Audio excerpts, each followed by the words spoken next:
আজকে সকালের ব্রেকফাস্টে ডিম পরোটা বানিয়েছিলাম, সেটা একটু অন্যরকমভাবে বানিয়েছি। চলো কীভাবে বানিয়েছি তোমাদের সাথে শেয়ার করি।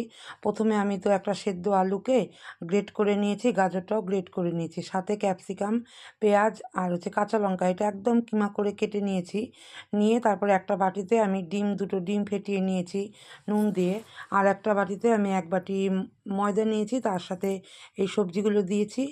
আর দিয়েছি সাদা জিরে, মৌরি আর গোলমরিচ গুঁড়ো, এটা দিয়ে জল দিয়ে পাতলা করে ব্যাটারটাকে গুলে নিয়েছি। হ্যাঁ, অবশ্যই সাথে দিয়েছি নুন আর একটুখানি মিষ্টি দিয়ে তারপর ব্যাটারটাকে ভালো করে গুলে নিয়ে ফ্রাইং প্যানের মধ্যে তেল দিয়ে ব্যাটারটাকে তো আমি গোলা রুটির আকারে তৈরি করে নিয়েছি। আর তার উপর দিয়ে যে ডিমটা গুলে রেখেছিলাম সেই ডিমটা দিয়ে সুন্দর করে তো আমি ওটার উপর দিয়ে দিয়েছি। আর তারপরে পিঠ করে লাল করে ভেজে নিয়েছি। ভেজে নিয়ে পরোটার আকারে দেখো হয়ে গেছে। তারপরে এটা কি করেছি, আমরা সস দিয়ে খেয়ে নিয়েছি। আর এটা কিন্তু খেতে বেশ ভালো হয়েছে আর পেট